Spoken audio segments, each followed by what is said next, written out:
मनोजवं मारुततुल्यवेगं जितेन्द्रियं धीमतां वरिष्ठं वातात्मजं वानरयूतमुख्यं श्रीरामदूतं शरणं प्रपद्ये। नमस्कार, स्वागत है आपका आचार्य वाणी में। मैं आचार्य डॉक्टर विक्रमादित्य आपके साथ हूं और आज का विषय हमारा है मेष राशि वालों के लिए कैसा रहेगा ये जो अगस्त का अंतिम भाग है। देखिए मेष राशि वालों, इस वक्त मंगल आपकी राशि के स्वामी हैं।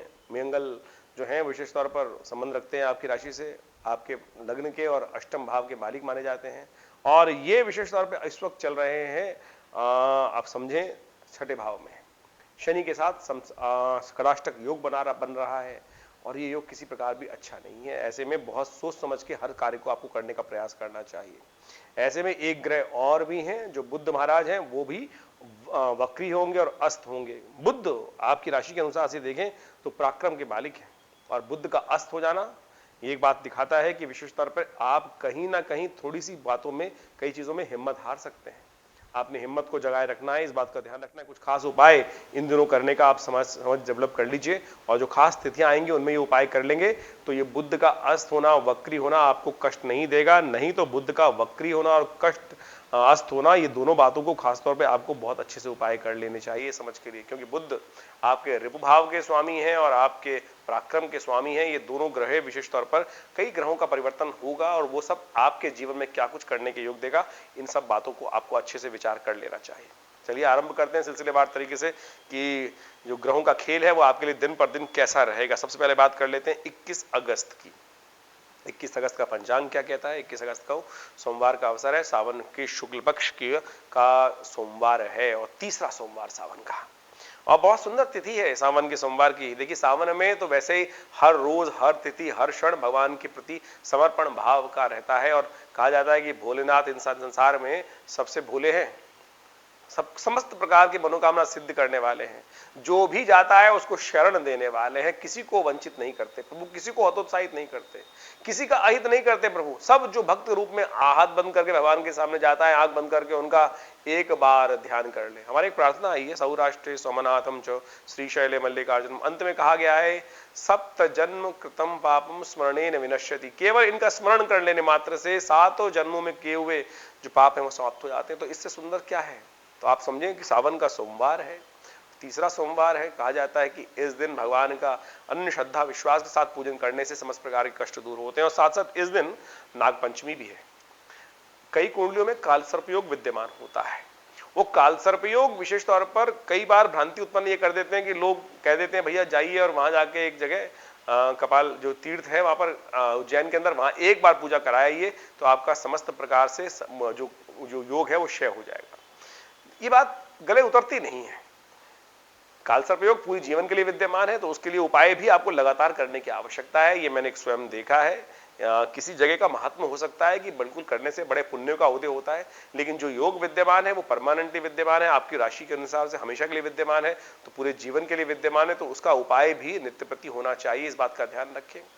तो हर वर्ष नागपंचमी के दिन विशेष तौर पे एक मुहूर्त बनता है कि जिस समय में कालसर्प योग शांति के लिए विशेष तौर पे उपाय कर लेना चाहिए और राहु से और केतु के मध्य में समस्त ग्रह आ जाते हैं, तब ये ग्रह उपाय ये जो कालसर्प योग बनते हैं। 12 तरह के अलग अलग कालसर्प योग होते हैं और उन सबके निवारण के लिए हमने एक अध्ययन किया और हमने सोचा, देखा, जब अध्ययन करने के बाद भगवान शंकर के वामदेव कल्प का पूजन कर कर, उनके मंत्र का स्तवन कर कर जो भगवान का विशेष तौर पर पूजन करते हैं और साथ साथ उस दिन कालसर्प योग शांति यंत्र स्थापित कर लेते हैं, वो पूरे वर्ष 11 महीने के लिए आपके लिए समस्त प्रकार के अनिष्टों को दूर करने वाला रहता है। ऐसे में सिद्ध करे हुए विशेष तौर पर कालसर्प यंत्र को अपने घर में स्थापित कर लेना चाहिए। जिनकी कुंडली में कालसर्प योग है उनके लिए समस्त प्रकार से रक्षा प्राप्त होगी। और साथ साथ क्या करना चाहिए, भगवान शिव पर वामदेव मंत्र का जप करते हुए उन पर बिल्वपत्र अर्पित करें। ओम वामदेवाय नमो, ज्येष्ठाय नमः, श्रेष्ठाय नमो, रुद्राय नमः, कालाय नमः, कलविकरणाय नमो, बलविकरणाय नमो, बलाय नमो, बल प्रमथनाय नमः, सर्वभूत दमनाय नमो, मनोन्मनाय नमः। ये वामदेव कल्प का मंत्र है जो रुद्राष्टध्यायी के अंतर्गत आता है, वामदेव स्वरूप का मंत्र है। इसका स्तवन करते हुए जो भगवान पर बिल्वपत्र अर्पित करते हैं उनका नियमित तौर पर उपचार स्वयं कर सकते हैं। कोई भ्रांति पालने की जरूरत नहीं है, कोई बहुत ज्यादा अतिरिक्त धन खर्च करने की जरूरत नहीं है। इस सीधे सीधे उपाय को आप करके लाभ ले सकते हैं। और सावन के सोमवार पर हमने विवेकानंद योगाश्रम में बड़े विशाल तौर पर एक रुद्राभिषेक रखा हुआ है। भगवान का विशेष तौर पर स्तवन चलेगा और जैसे पूरे इस महीना चल रहा है, हर रोज चल रहा है, लेकिन सावन के सोमवारों पर विशेष तौर पर पर्व रहता है, तो आप भी उसमें सम्मिलित होकर आप पुण्यों का उदय कर सकते हैं, भगवान का स्तवन कर सकते हैं। रुद्राष्टाध्यायी के द्वारा भगवान का अभिषेक रहेगा, जल से, दूध से, घी से, शहद से, मट्टे से, अनेक प्रकार की औषधियों से, इच्छू रस से, भस्म से, सब प्रकार से भगवान का अभिषेक चलेगा। 2 घंटे का एक कार्यक्रम रहेगा, शाम को 6 बजे से लेकर रात्रि के 9 बजे तक ये कार्यक्रम रहेगा। विवेकानंद योगाश्रम में आप सम्मिलित हो सकते हैं। यदि बहुत दूर है तो अपने नाम से भी आप हमारे योग्य ब्राह्मणों के द्वारा संकल्पित होकर उस कार्यक्रम में भाग ले सकते हैं। आप फोन नंबर पे अपने संपर्क साधकर अपना स्थान आरक्षित कर सकते हैं। ग्रहों की गणना के हिसाब से बात करें तो ग्रह गणना आपके लिए थोड़ी सी सुबह सुबह भारी है। स्वास्थ्य के मामले में ध्यान रखते हुए कार्य करने का प्रयास करें। 21 अगस्त की हम बात कर रहे हैं, तो उसके बाद समय थोड़ा सा शाम के समय धन उपार्जन के रास्ते बनेंगे, धन लाभ के योग बनेंगे। शाम को भगवान का ध्यान करते हुए कार्य कीजिए। सुबह सुबह थोड़ा भारी है, शाम को धन आगमन की सूचना भी मिलती दिखाई दे रही। तो इस प्रकार से ग्रहों का योग रहेगा आपके लिए। 22 तारीख की यदि हम बात करें तो उस दिन मंगलवार का अवसर है और षष्ठी तिथि विद्यमान है सावन की शुक्ल पक्ष की। और इस दिन ग्रहों का योग आपके लिए अनुकूल बना हुआ है। धन आगमन की पूर्व सूचना ग्रह आपके पहले से दे रहे हैं। तटस्थ होकर काम करने का आपको प्रयास करना चाहिए। लाभ के संकेत आपको अवश्य मिलते दिखाई दे रहे हैं।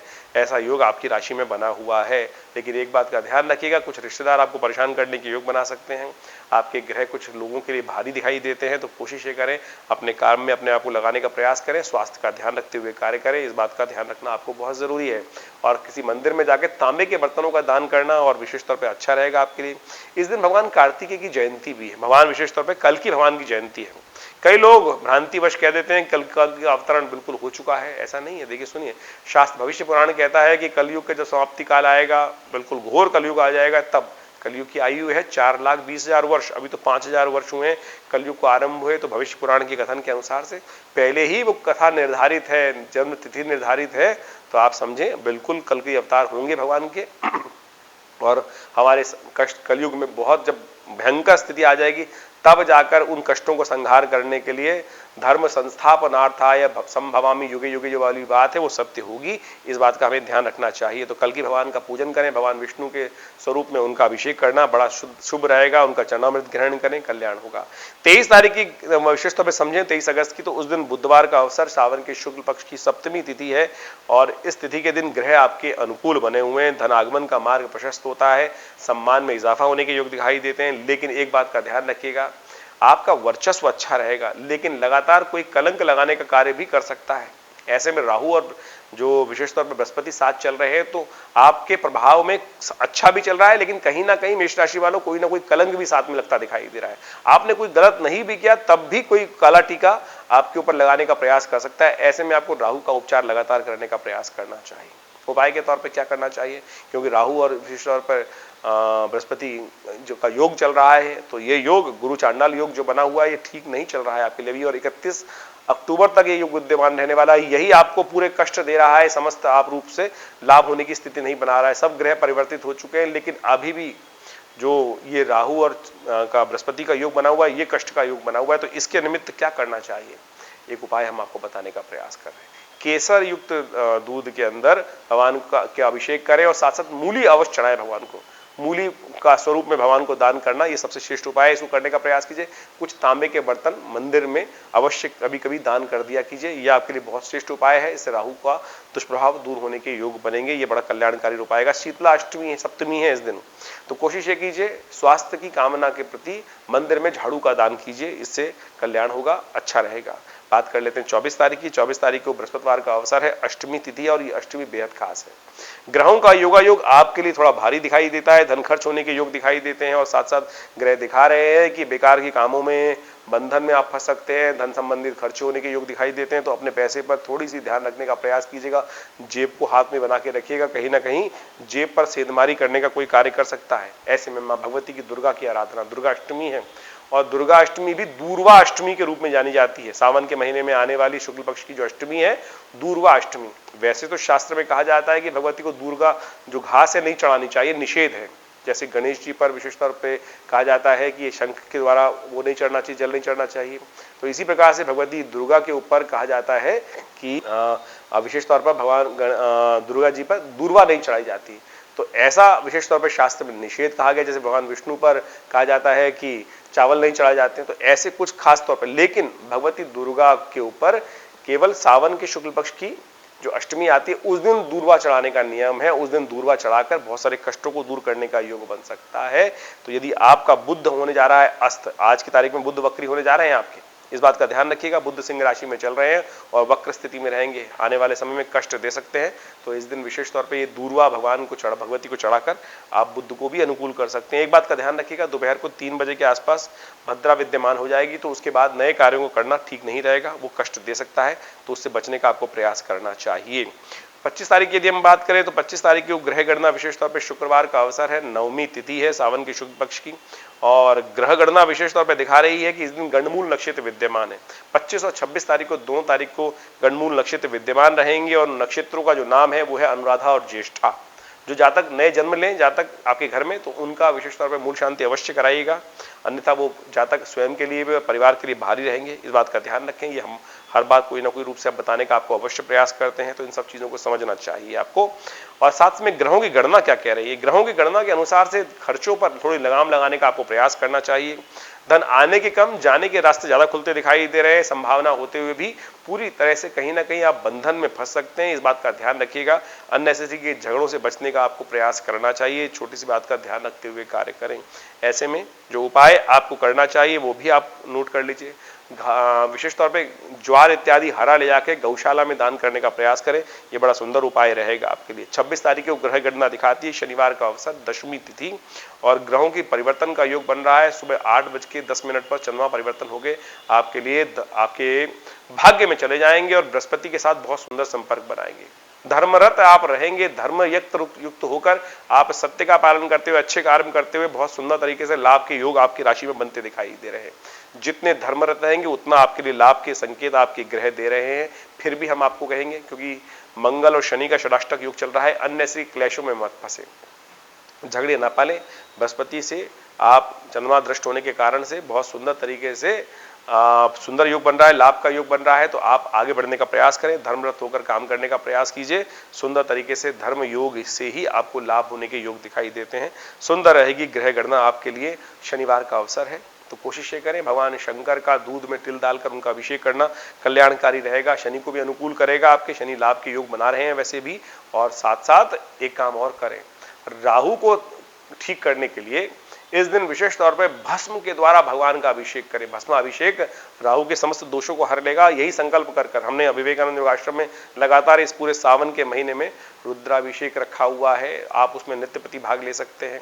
और इस दिन विशेष तौर पर राहु के ग्रहों को दोष दूर करने के लिए भस्म के द्वारा भगवान का अभिषेक करना बड़ा कल्याणकारी रहेगा। अब हम बात कर लेते हैं 27 तारीख की। 27 तारीख को ग्रहों गणना दिखाती है कि रविवार का अवसर, एकादशी तिथि, और ग्रहों का विशेष तौर पे बहुत सुंदर योग बन रहा है। ये एकादशी बड़ी कल्याणकारी है। सावन के महीने में आने वाली एकादशी शास्त्र में कहा जाता है पुत्रदा एकादशी के रूप में जानी जाती है। पुत्रदा एकादशी, संतान एकादशी, जिसको कहा जाता है सुख देने वाली एकादशी, समस्त मनोकामनाओं को सिद्ध करने वाली एकादशी। भगवान की आराधना से आपके जीवन में जब पुण्य होते हो जाते हैं तो संपूर्ण प्रकार के सुख आपके जीवन में पदार्पण कर जाते हैं। जो भी आकांक्षा आपकी हो, भगवान का ध्यान करते हुए, उनका पूजन करते हुए। और संसार में एकादशी का पुण्य बड़ा विचित्र बताया गया। कहा जाता है कोई व्रत करे ना करे, कम से कम एकादशी का व्रत अवश्य करने का प्रयास करना चाहिए। समस्त प्रकार के कष्टों को दूर करने का योग बनता है। इस दिन भद्रा विद्यमान रहेगी सुबह 10:55 से लेकर करीब करीब रात्रि में 21:33 तक, 9:33 तक। तो इस समय में नए कार्य करने से आपको बचना चाहिए। इस बात का ध्यान रखते हुए कार्य करने का प्रयास करना चाहिए। कई सारे लोग कह देते हैं कि सर्वार्थ सिद्ध योग भी विद्यमान हो रहा है और बड़ा सुंदर योग है, लेकिन साथ में ये भूल जाते हैं कि भद्रा चल रही है। भैया जब भद्रा चलती है तो समस्त दोष जो योग भी बन रहे हैं वो भी अशुभ हो जाते हैं। तो इसलिए भद्रा में नए कार्य नहीं करना चाहिए। हम इन छोटी छोटी गणनाओं को आपको अवश्य इस चैनल के माध्यम से बताने का प्रयास करते हैं, जो साधारण लोग नहीं बता पाते हैं, ध्यान भी नहीं दे पाते हैं। तो कोशिश करें भद्रा काल में नए कार्य न करें, इस बात से बचते हुए कार्य कर समझना चाहिए आपको। और ग्रहों की गणना की बात करें तो वो आपके अनुकूल है। धर्मरत, जितने धर्मरत हैं, धर्म में आपकी इच्छा जागेगी, कल्याण का मार्ग प्रशस्त होगा। तो कोशिश करें धर्मपरायण रहते हुए कार्य करें। धन का आगमन अवश्य होगा, लाभ अवश्य होगा। ग्रह पूरी तरह से आश्वस्त है आपके लिए, बस झगड़ों से बचें आप। अब बात कर लेते हैं 28 तारीख की। तो 28 तारीख की ग्रह गणना विशेष तौर पर दिखा रही है कि उस दिन द्वादशी है और साथ में त्रयोदशी का आगमन हो जाएगा। तो एक बात समझे, इस दिन बहुत सुंदर तिथि बन गई है, सावन का अंतिम सोमवार आ गया है और साथ साथ प्रदोष का योग बन गया है। सालों बाद ये योग बनता है, सावन के महीने में सोम प्रदोष और आखिरी सोमवार, समस्त कष्टों को दूर करने वाला अवसर। प्रदोष कहा जाता है भगवान शंकर स्वयं आशीर्वाद देने के लिए उपस्थित होते हैं। जहां जहां भगवान शंकर का स्तवन किया जाता है तो सुंदर तरीके से जब सूर्य अस्त हो जाए 2 घड़ी बाकी सूर्यास्त के बाद, ये समय प्रदोष का शुद्ध काल है, तो उस समय 48 मिनट के लिए शुद्ध रूप से भगवान का अभिषेक करने की व्यवस्था करें। हमने विवेकानंद योगाश्रम में इसी समय में बहुत सुंदर तरीके से रुद्राष्टाध्यायी का पाठ रखा है। ये काल पता नहीं कब प्राप्त होगा, सावन तो आता है हर साल, लेकिन सावन में सोमवार भी आ जाते हैं, लेकिन प्रदोष सावन के सोमवार पर बड़ी मुश्किल से विरले रूप में प्राप्त होता है। सोम प्रदोष का योग है, समस्त मनोकामनाओं की पूर्ति का योग है। आप भी अपने नाम से इस रुद्राभिषेक में भाग ले सकते हैं। स्थान आरक्षित कराने के लिए फोन पे संपर्क साध सकते हैं और आइए विभिन्न प्रकार से भगवान का स्तवन, जैसा सौराष्ट्र में सुंदर भगवान का विशाल शिवलिंग है, वैसा ही शिवलिंग हमारे आश्रम में, विवेकानंद योगाश्रम में स्थापित किया गया आचार्य श्री केशव देव जी महाराज के सानिध्य में। सुंदर तरीके से सुंदर अवसर है, सुंदर मुहूर्त है, सुंदर वेला है। भगवान शिव की प्रसन्नता कर समस्त प्रकार से लाभ प्राप्ति का योग बनाएं। ग्रहगण विशेष तौर पर आपके परिवर्तन के योग बना रहे हैं, सम्मान दिलाने के योग बना रहे हैं, स्थान प्राप्ति के योग बना रहे हैं, लाभ की उन्नति के योग बना रहे हैं। 29 तारीख की यदि हम बात करें तो मंगलवार का अवसर, त्रयोदशी तिथि है और ग्रह योग विशेष तौर पर परिवर्तन की तरफ जा रहे हैं। उस दिन हर्षल ग्रह आपके दशम भाव में चलते हुए वक्र स्थिति में जा रहे हैं और ये आपके सम्मान पे कोई दाग लगा सकते हैं। इस बात का ध्यान रखते हुए कार्य करना है, सफलता में थोड़ी बाधा उत्पन्न कर सकते हैं। ऐसे में आपको विशेष तौर पर हर्षल ग्रह का उपचार करने का प्रयास करना चाहिए। हर्षल ग्रह के उपचार के तौर पर कहा जाता है कि भैंसे को विशेष तौर पर जो है वो घास डालने का प्रयास करना, हरा डालने का प्रयास करना चाहिए। ये बड़ा सुंदर उपाय है और इससे कष्ट दूर होने के योग बनते हैं। इस दिन हयग्रीव जयंती भी है, भगवान विष्णु का भी पूजन किया जाना चाहिए। भगवान हयग्रीव के रूप में उपस्थित हुए थे और संहार किया था राक्षस हयग्रीव का। ये सुंदर भगवान विष्णु की स्तवन की भी तिथि है, कल्याणकारी योग बनते हैं इस तिथि में। 30 तारीख की यदि हम बात करें तो उस दिन बुधवार का अवसर है, चतुर्दशी तिथि विद्यमान है, उसके साथ साथ पूर्णिमा का आगमन भी हो जाएगा। तो इस दिन राखी का उत्सव बड़े हर्षोल्लास से मनाने का शास्त्र में नियम बताया गया है, तो बड़ी श्रद्धा से आप उस उत्सव को मना सकते हैं। साथ में श्रावणी भी रहेगी और साथ साथ सत्यनारायण व्रत भी रहेगा।